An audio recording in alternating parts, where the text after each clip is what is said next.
Et pour cet épisode que je vais intituler « Tous vaccinés, tous protégés », et désormais « Tous ponctionnés, tous protégés », et pourquoi pas bientôt « Tous mobilisés ». Alors, la France a peur, l'Europe tremble, l'ogre russe va bientôt venir nous dévorer. Les Russes qui sont d'ailleurs derrière tous les mauvais coups, tous les vents contraires qu'affronte l'Europe, économiquement, sociologiquement, oui. Les Russes sont coupables de tout. Et il faut donc se préparer à les affronter. Et pour cela, l'épargne doit être mobilisée.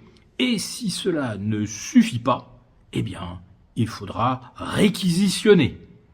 Oui, là, on nous vend de la peur, pas en petites bouteilles de 25 centilitres. Non, là, c'est carrément à la lance d'incendie, c'est au Karcher. Nos dirigeants n'ont plus aucune limite.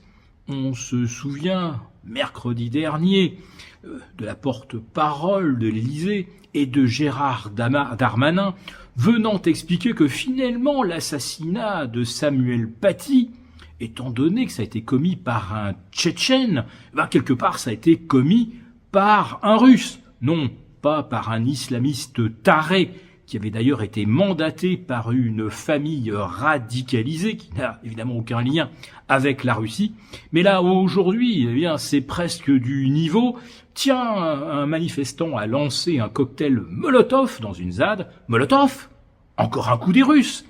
Ou si vous vous mettez à tousser après avoir fumé un cigare Davidoff, c'est encore un coup des Russes. Oui, on en est carrément là pour essayer de vous vendre la guerre.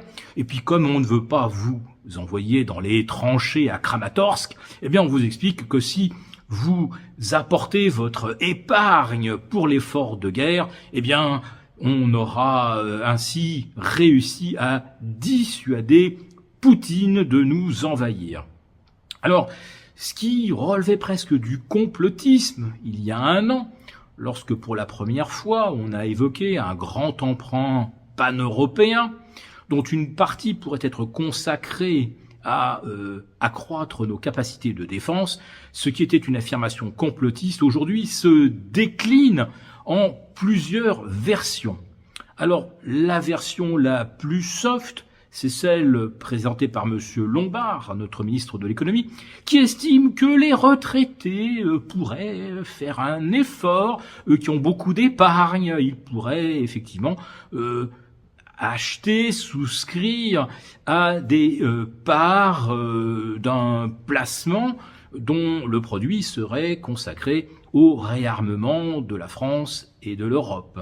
Et puis il y a la version un petit peu moins soft, celle de Monsieur Thierry Breton, qui rappelle que nous sommes surendettés, au-delà de ce que la France a jamais connu, mais qu'heureusement la France est riche de son épargne, alors qui détient majoritairement l'épargne, évidemment là aussi on va revenir aux retraités, mais là on est dans l'idée que la souscription à un grand emprunt pourrait se faire de façon volontaire, mais que si jamais les Français se montraient réfractaires et ne gobaient pas le narratif de l'ogre russe, on pourrait envisager un emprunt obligatoire, comme en 1976, lorsque la France avait été frappée par une terrible sécheresse qui avait mis en difficulté nos agriculteurs.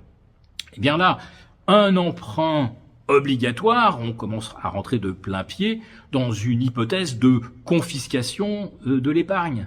Ah non, pardon, ce n'est pas de la confiscation, ça serait de la réquisition.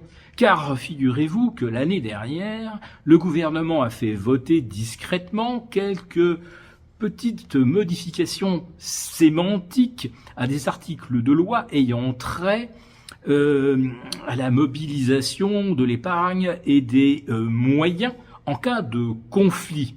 Oui, là il s'agit bien de capter l'épargne et d'orienter les capacités industrielles, si besoin, vers l'effort de défense. Mais ce qui est encore beaucoup plus subtil, c'est que là, ce n'est pas en cas de conflit, c'est en cas de crise présumée.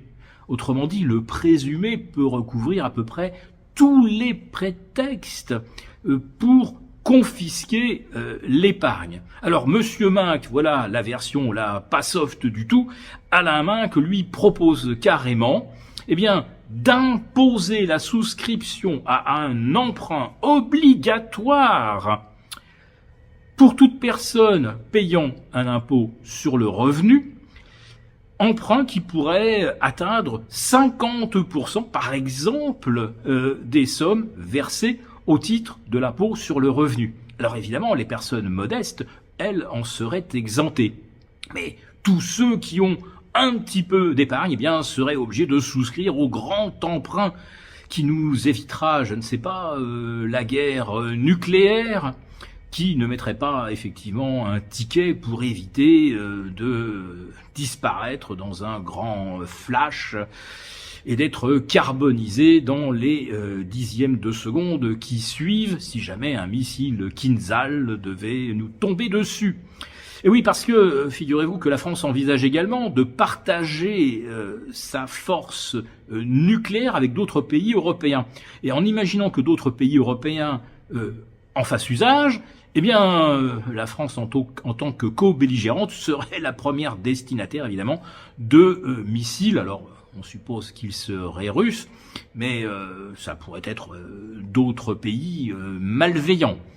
Voilà, donc pour Monsieur Minck, là, on est carrément dans la confiscation de l'épargne, on est dans l'obligatoire, et von der Leyen, en fait, ne dit pas autre chose lorsqu'elle parle de réarmer en force l'Europe. Ça veut dire, en réalité, réarmer de force, et en faisant usage de l'article 122, qui est l'équivalent européen du 49.3.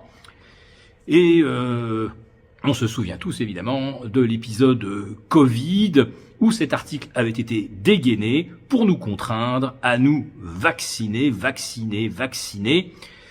Tous vaccinés, tous protégés, donc aujourd'hui, tous ponctionnés et bientôt tous mobilisés.